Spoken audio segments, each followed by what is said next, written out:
৪৫ নম্বর পর্বের প্রথম অধ্যায়, কিয়ামতের দিন মানুষের অবস্থা হবে করুণ। অধ্যায় ২, কিয়ামতের দিন মুমিনদের অবস্থা।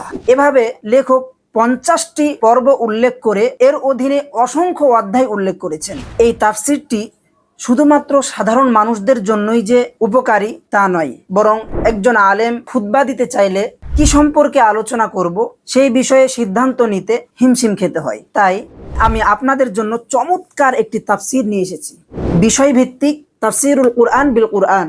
লেখক এই তাফসিরটি সাজানোর ক্ষেত্রে আলাদা আলাদা পর্ব নিয়ে এসেছেন এবং এক একটি পর্বের অধীনে আবার একাধিক অধ্যায়ও নিয়ে এসেছেন। প্রতিটি অধ্যায়ে আবার আলাদা আলাদা আলোচনা। যেমন চমৎকার এই তাফসিরটি ৪৫ নম্বর পর্বে আলোচনা করা হয়েছে কিয়ামতের দিন মানুষের অবস্থা সম্পর্কে। তো চলুন আমরা সেই পর্বটি দেখে আসি। ৪৫ নম্বর পর্বের প্রথম অধ্যায়, কিয়ামতের দিন মানুষের অবস্থা হবে করুণ। সেই দিন সবাই কবর থেকে উঠবে। আল্লাহ তাআলা বলেন, ইয়াউমা ইয়াসমাউনাস সাইহাতা বিল হক যালিকা ইয়াউমুল খুরুজ। যেদিন মানুষ এক বিকট আওয়াজ শ্রবণ করবে, আর এটাই হচ্ছে কবর হতে মৃতদের বের হওয়ার দিন। সূরা কফ ৪২ নম্বর আয়াত। পুরো অধ্যায়টিকে এভাবেই আরো একাধিক আয়াত নিয়ে এসে সাজানো হয়েছে। অধ্যায় ২, কিয়ামতের দিন মুমিনদের অবস্থা। তারা উত্তম অবস্থানে থাকবে। আল্লাহ তাআলা বলেন, আসহাবুল জান্নাতি ইয়াউমাইযিন খায়রুম মুস্তাকাররাও ওয়া আহসানু মাকিলা। সেদিন জান্নাতবাসীদের বাসস্থান হবে উৎকৃষ্ট এবং বিশ্রামস্থল হবে মনোরম। সূরা ফুরকান ২৪ নম্বর আয়াত।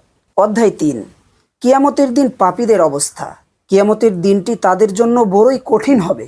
আল্লাহ তাআলা বলেন, মুহতিঈনা ইলাদ দা'a ইয়াকুলুল কাফিরুনা হাযা ইয়াউমুন আসির। তারা আহ্বানকারীর দিকে ছুটে আসবে, তখন কাফিরেরা বলবে, এটি একটি কঠিন দিন। সূরা কমার আয়াত নম্বর ৮। এভাবেই বাকি অধ্যায়গুলোকেও সাজানো হয়েছে। এভাবে লেখক ৫০টি পর্ব উল্লেখ করে এর অধীনে অসংখ্য অধ্যায় উল্লেখ করেছেন।